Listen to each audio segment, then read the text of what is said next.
Hello my dear children, this is your teacher Manisha Saxena. I welcome you all on my YouTube channel M Saxena Classes. First I want to thank you for your motivational comments. Today I have brought a new interesting video for you. Please do like, share and comment just for my further motivation. If you have yet not subscribed my channel, please do subscribe as well as press bell icon so that the notifications of my upcoming videos can reach you immediately. Children, welcome to this new series of Geography second book, that is India, People and Economy. We will start from chapter 1, Population, Distribution, Density, Growth and Composition. Here it is written that people are very important component for a country. The reason behind that is people are both the producers as well as the consumers.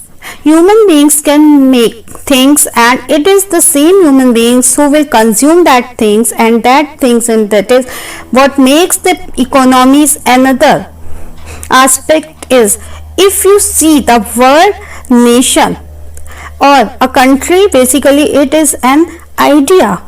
It's like a social contract between a bunch of people who have different minded ideas, where they choose to associate themselves with a particular tribe and society, state or a country.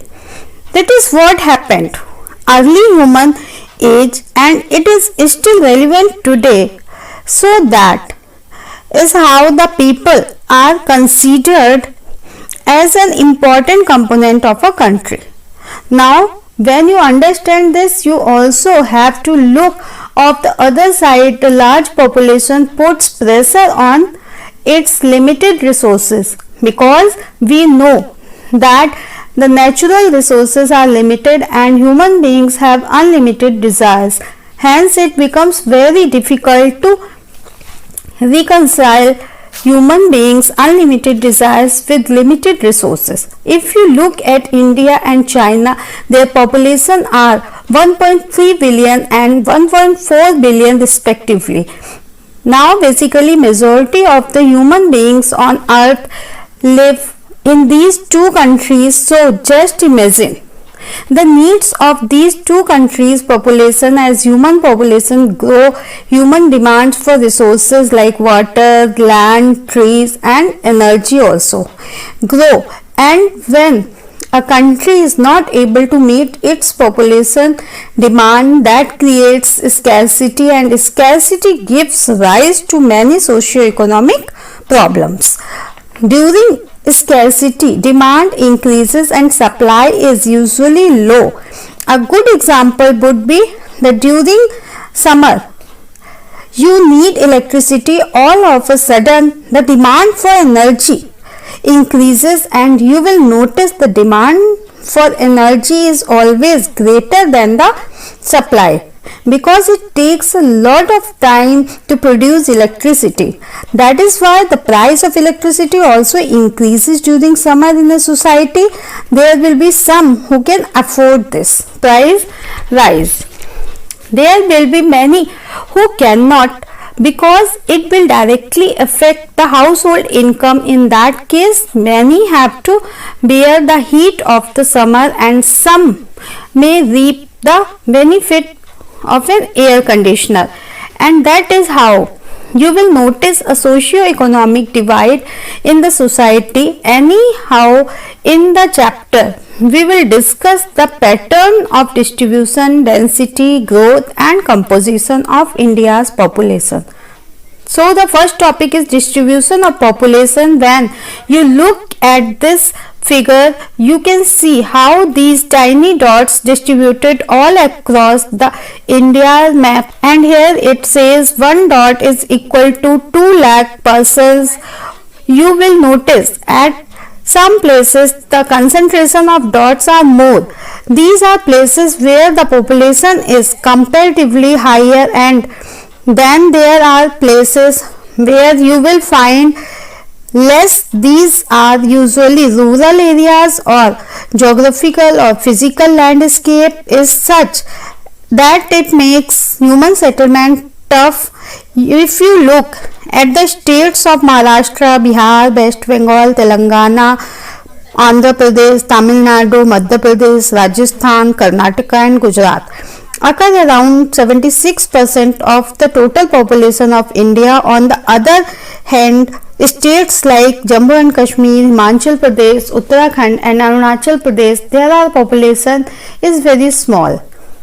Despite the fact that these states have large geographical area, now the resource behind this kind of distribution of population is due to three factors: physical factors, socio-economic factors and historical factors. When we say physical factors, we are talking about the climate of particular place and availability of water and other natural resources. If you look at the map, you can clearly see that regions like the North Indian plains and the coastal regions have higher population, and the region is clearly because the climate and the availability of water. Similarly, if you look at the inferior regions of some southern and central states, then in northeastern states, then western part of Gujarat and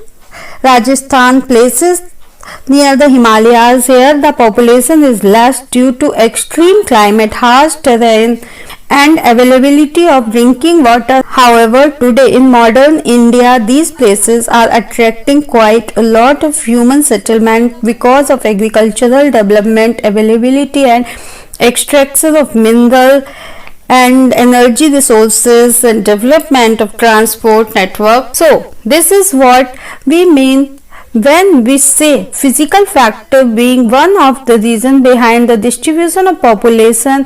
The second one is the socio-economic factors. When we say socio-economic factors, we basically mean how economic activity affect the society. In other words, we analyze how societies progress and regress because of the local and regional economy, sometimes global economy. When you look at the urban regions of Delhi, Mumbai, Bangalore, Kolkata, Pune, Hyderabad, Chennai, Ahmedabad and Jaipur, in these places you will find high concentration of population, and it is due to industrial development and urbanization. You will also notice that these are the cities that generate a lot of revenue, contributes heavily to India's GDP. Plus today everyone needs employment. In theory, we know that employment happens when there is development. If the big developments are happening in these major cities, do not you think it is obvious that it will attract a lot of people from rural areas? In the other words, we call it rural to urban migration or urbanization. So this is how socio-economic factors make the distribution of population of a country uneven. And the third factor is historical factor. By this we mean that reason behind uneven population distribution has to be based on the historical facts, or it is based an event or the past, because historical process should also be taken into account while explain the patterns of population distribution. If you look at the duration of human settlement at a particular place, it will tell you why the population is so much concentrated at the area. If you look at the most densely populated areas in India, they have very long history of human habitation. Some of the early trading towns and markets were set up in these places.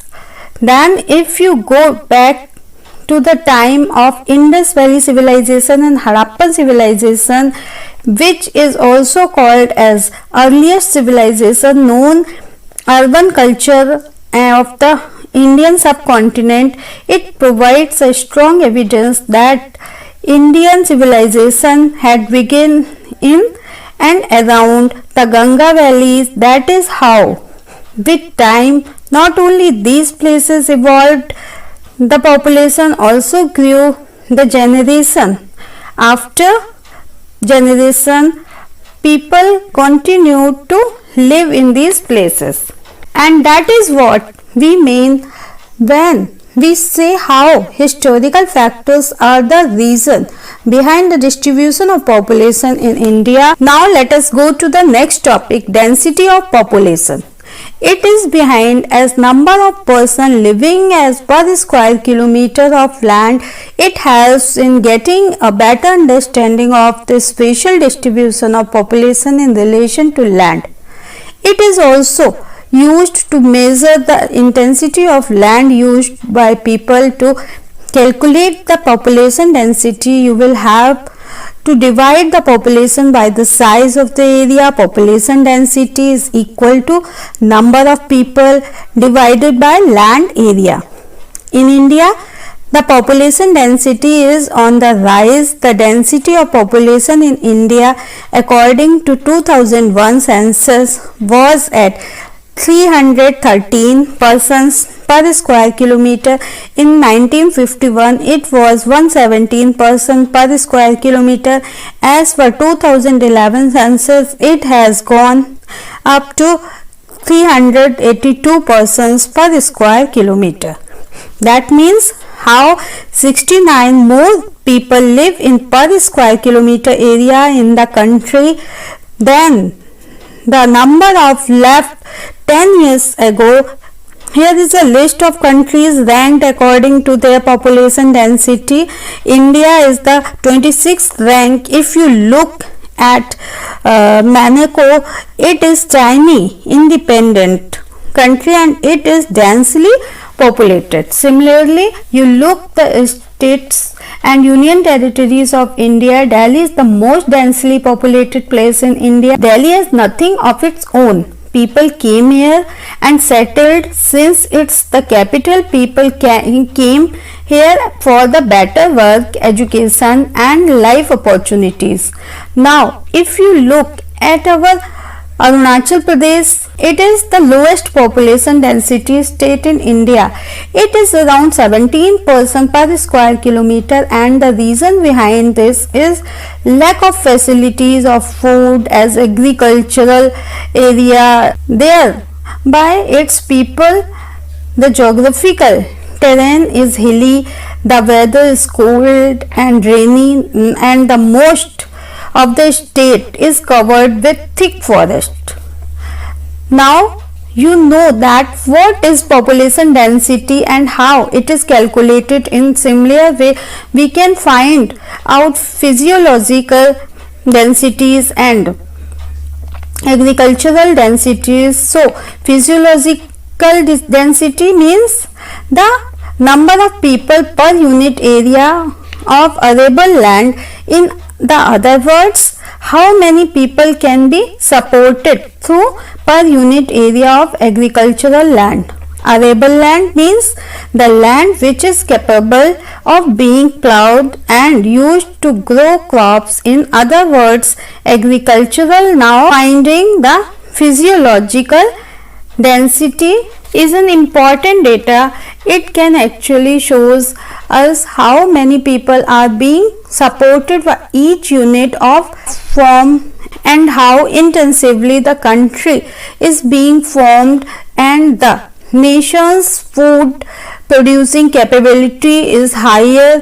Physiological density suggests that the available agricultural land has been used more and may reach its output limit sooner than a country that has a lower physiological density. It can also show us that how much of food we can produce a homeland and how much do we need to import or export.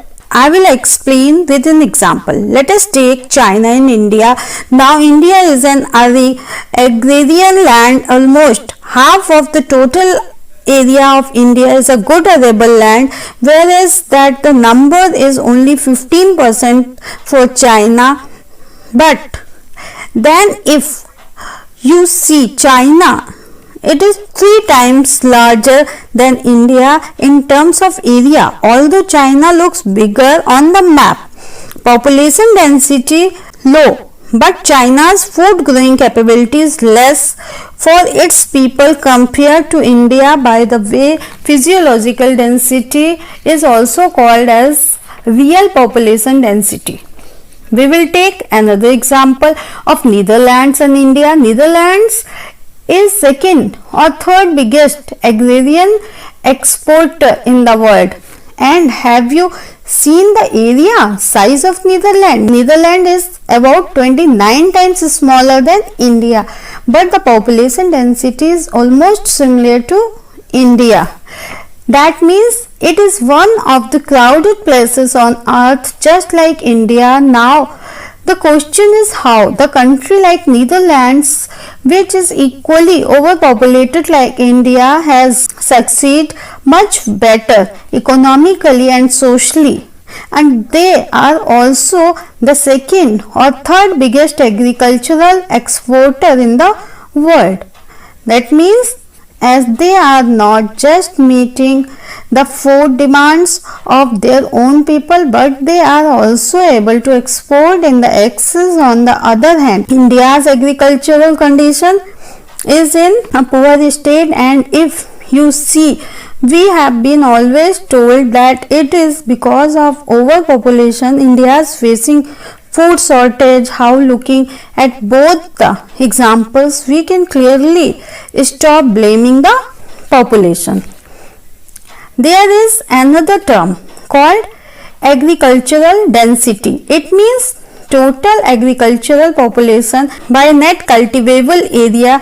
Now, what do we mean by agricultural population? It includes farmers and their family members. That means number of farmers in a particular region divided by the area of farmland. Try to understand there carefully. Countries can have similar physiological densities but different agricultural densities. You can simply take the physiology and agricultural density of countries and can compare them it with give you a better insight into the human to land in terms of pressure of population on total cultivable land. Let us go to next topic, growth of population. And the population growth is same, so by looking at the topic's name you can easily figure out what is talking about the change in the number of people living in a particular area between the 2 points of time. There are three main causes of population change. They are birth, death and migration. Births are usually measured using the birth rate, that is number of birth divided by total population multiplied by 1000. Now deaths are usually measured using death rate, that is number of deaths divided by total population multiplied by thousands. And migration is the move of people in and out of an area. Now here it says population growth has two components, natural and induced. Birth and deaths are natural causes of population change. The difference between the birth rate and death rate of a country or place as called in natural increase is calculated by subtracting death rate from the birth rate. Now, if you look at the induced component is movement explained by the volume of inward and outward movement of people in any given area, meaning how many people have moved in and out of a particular place. But in this chapter we will discuss only about natural growth of India's population. We know the population of India is very high. The country has doubled in size in just 40 years. If says that the growth rate of India's population is 2.4% since this book was published in 2005 or something, the present count is around 1.02%. This count is between 2010 and 2019. If You now have a look at the table. It shows the population growth rate of India for every 10 years. Next topic is regional variation in population growth. So far we have read about the entire country's population growth, but the country comprises of small regions, right, that we call as states. Now we will learn about the population growth within states and see if there is any variation or pattern. So India's growth rate declined from 2.2% in 1971 to 2.14% by 1991 and further to 1.9% in 2001 and finally to 1.64% in 2011. So clearly you can see from 1991 the growth rate started slowing down. So when we see regional variation, obviously we are talking about the Indian states and union territories. So what we need to do is we need to look at the growth rate of population, the Indian states and the union territories from 1991.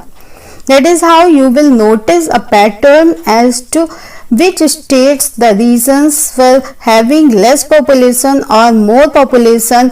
The government does all kinds of investigation, because this is how you can find out whether or not there is any correlation between region and the population growth, because over the years we know the distribution of pattern of country's population, like a particular state where these zones or communities live, which region is dominated by which community. Similarly, where do minorities reside, where do tribal communities live. So all kind of information is available with the government regarding our population, and you think about it.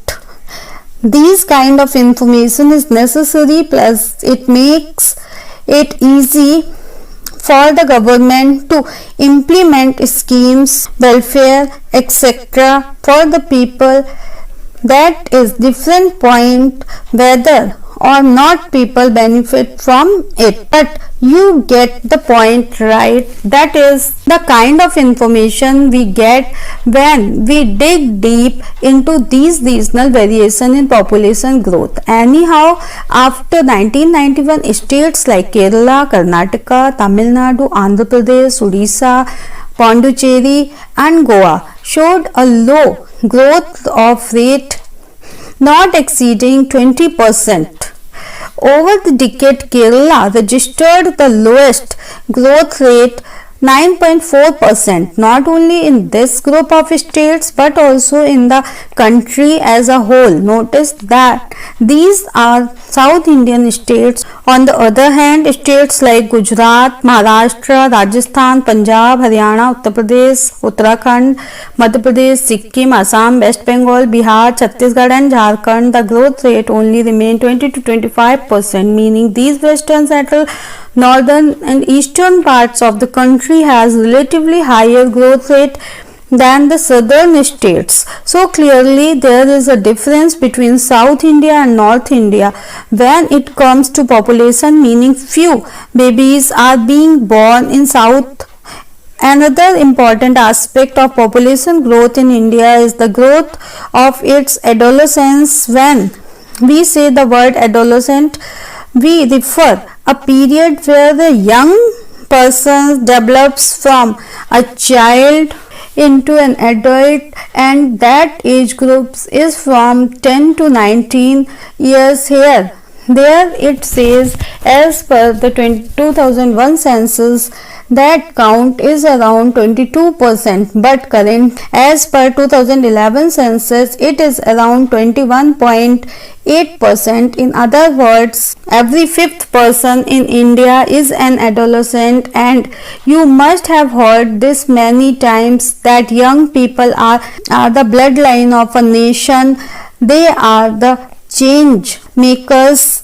They will define economic prosperity of a nation, etc. So there is a resource why these statements are being told about the youth, especially the age group of 10 to 19 years. I will tell you about this informal sense so that you get an idea. So puberty can also be an exciting time as children develop new emotions and feelings. It can also have some psychological and emotional effects such unexplained mood swings, low self-esteem, etc. Puberty roughly occurs between the age of 10 to 16 years. This is also the time when students are in high school. You have your 12th board exams, so all sorts parental expectations and exam sets in. Apart from academics, students have also the social pressure where they have discovered their own desires, passions and interests. Basically they want to build their own identity, or they are in self exploration mode, so they try out different roles and personalities and test them socially, emotionally and physically, and of most of the ways students do this is the finding roles models, a person you can look up, or sometimes they want to be like. For majority of the students, that role model is usually someone outside the family. Today, with the presence of social media, we now have a global landscape to draw influence and inspiration from people who drink, smoke and take drugs, and out of 10 will admit they have discovered all of this during high school. Number of Indian teenagers consuming alcohol is increasing, especially in metro cities where it has been accepted as a way of socializing not only among adults but also among teenagers. That's why this period of adolescence in a vulnerable period of one's life. Here it is written, if not guided and channelized properly, there are many challenges for the society as far as adolescents are concerned, some of which are lower age of marriage, illiteracy, particularly female illiteracy, school dropouts, low intake of nutrients, high rate of maternal majority of adolescent mothers, high rates of other diseases, physical and mental disability, drug abuse and alcoholism, juvenile and committing suicides, crimes, etc. So these are problems exist not in India but all over the world. So naturally it is respective government's duty to look into it and do something about it. After all, these young people are going to join the workforce, so be it in economic sense or moral sense, the government has to do something about it. And one more thing, you have to understand that government can do two things. Either it will give incentive to certain behaviors, or it will create a law to discourage certain behaviors. These are two effective ways government controls its citizen. Keeping that in mind, the government of India has undertaken certain policies to impart education to the adolescent group so that their talents are better channelized and properly utilized. That will further contribute to the progress of the nation. If you notice how we are slowly going step by step into the fine details of the Indian population. At first we learn about India's large population, after that its distribution and what are the factors behind it. Then we learn about the density of the population. After that we learned how population of India grew over time. We saw 4 phases of population growth. Then we saw population growth pattern within states and regions. After that we will read social composition of population. When we look the word population composition, what is the population composition means? What are the ingredients that makes up the population, just like how a dish is prepared and it has different variety of ingredients. Similarly, the population also has some ingredients, or you can say different characteristics such as age and sex, place of residence, ethnic characteristics, tribe, language, religion, marital status, literacy, education, occupational characteristics, etc. But in this chapter we will read about the composition of Indian population with respect to their rural and urban characteristics, languages, religion and pattern of occupation. Let us look into the rural to urban composition. Any population is divided into 2 parts, rural and urban. In other words, you have to be aware where does the population reside. I mean how much of it is in the urban area and how much of it is in the rural area, because that will tell you a lot about a country's population in terms of social and economic characteristics. We know urban areas are more developed, it has more infrastructure, opportunities, etc. According to the World Bank, in India's rural population was reported at 66.46% in 2017 and the urban population is at 33.53%. The data in this chapter you are seeing of 2001. Anyhow, I am giving you the latest figures. In this book is slightly old. Again, as per the 2001 census, India has around 6,38,588 villages, out of which 50,244. Now the distribution of all these villages uneven throughout the country, meaning there are some states and union territories where villages and rural population are more compared to the other states. What you can do is look for state-wise rural and urban population data and see which state has more rural population. Census of India provides information every 10 years gap. Compare it and see whether the rural population has remained same or decreased. You will also find out whether to what extent a rural to urban migration has taken place. At present, rural population of India is much more higher than the urban population. However, urban population is showing a much faster rate of growth, mainly due to enhanced economic development and improvement in health and hygienic conditions. Here is the list of top 10 urbanized states and union territories of India as per the 2011 census. Among all the states and union territories, the National Capital Territory of Delhi and Chandigarh are most urbanized with 97.5% and 97.25% urban population respectively, followed by Daman and Diu 75.2% and Pondicherry which is at 68.3%. Among states, Goa is now the most urbanized states with 62.2% urban population, a significant increase since 2001 when urban population of Goa was 49.8%.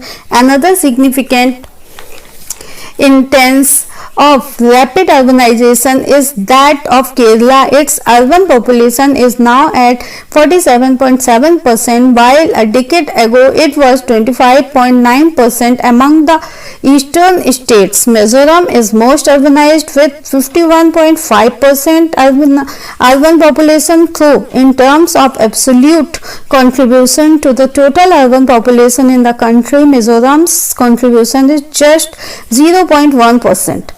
Among major states, Tamil Nadu contributes to be the most urbanized state with 48.4% of population living in the urban area, followed by Kerala, which is at 47.7%, and then Maharashtra, which is at 45.2%. If you look at the top 5 states with highest population, you will notice none of them are part of the most urbanized states. Although these states have high population, but rural population percentage is more than the urban. However, in all states and union territories, there have been considerable increase of urban population, and that only indicates two things. The urban areas have developed in terms of socio-economic conditions and increased rate of rural to urban population migration. Now let us move to linguistic composition of India's population. In other words, we will try to understand the population in terms of language they speak. As we know, as per 8th schedule of the Constitution specifies, India has 22 official languages. Here it says 179 languages and as many as 544 dialects in the country during 1903 to 1928. In the context of modern India, there are about 18 scheduled languages, which is as was the 1991 census. These are some old data. Presently, as per 2011 census, there are 22 scheduled and 99 non-scheduled languages. That means total population of India, 96.71% speak one of the 22 scheduled languages as per as their mother tongue. The remaining 3.2% speak other languages. Here it says how many languages appear on a 10 rupee note. On a 10 rupee note, the amount is written in 17 different languages. Here it says among the scheduled languages, the speakers of Hindi have the highest percentage, that is at 40.42%. Smallest language group are Kashmiri and Sanskrit. Speakers which are at 0.01% each. If you look at 2011 census data, Hindi is spoken by majority of the people. Sanskrit is spoken by very few people. However, Kashmiri speakers are large in number. In fact, people who speak Manipuri and both are less in number compared to Kashmir. It says that linguistic regions in the country do not have a sharp and distinct boundary. Rather, they gradually merge and overlap in their respective frontier zones. It means if you will see India's political map, you will see all these states and the borders right, and it is easy for us to say this side of the border has these kind of people and that side has that kind of people. Put then there is number such sharp boundary when it comes to language and culture. Of course, the domicile states will be different, but then there is number of such sharp boundary when it comes to languages and culture. For example, the western border of West Bengal touches with Bihar. That means the people who reside at the western border of West Bengal will have some cultural and linguistic effect of Bihar. Similarly, at the eastern border of Bihar will show some signs and effects of the Bengali culture. However, the authenticity of the culture and language mostly found at the center or away from the border zone. You can also call it gradient phenomena. Gradient means absence of a clear boundary. Now we come to religious composition. Now, throughout India's history, religion has been an important part of the country's culture. We know that the culture and religion are not the same, but then they are very close, something that has been passed down to your family or for generation become your culture, right? And religion is an important ingredient which passed down for generations to generations in Indian, and that is how it becomes the most dominant force. Here is the distribution of religion as per 2011 census data. You notice that some states have large numerical strength of one religion, which is Hinduism, but if you look at the border states that are along with India Bangladesh border and India Pakistan border, Muslims are quite large in number. States like Jammu and Kashmir and some districts of West Bengal, Uttar Pradesh and Kerala, even in Lakshadweep Island, have Muslim population in majority in the form of minority. If you look at the Christian population, it is distributed mostly in rural areas of India. However, in states like Kerala, northeastern states, here the Christian population is quite large in number. If you look at the Sikh religion, they are concentrated in a small area of the country, particularly in the state Punjab, Haryana and Delhi. Then comes to Jainism and Buddhism, the smallest religions group in India. The majority of Jain population lives in the states of Maharashtra, Rajasthan, Gujarat and Madhya Pradesh. Buddhism is largely concentrated in the areas of Sikkim, Arunachal Pradesh, Mizoram, Maharashtra, Tripura, Ladakh, Jammu and Kashmir and Himachal Pradesh. The other religions of India include Zoroastrian, tribal and other indigenous faiths and beliefs. These groups are concentrated in the small pockets scattered throughout the country.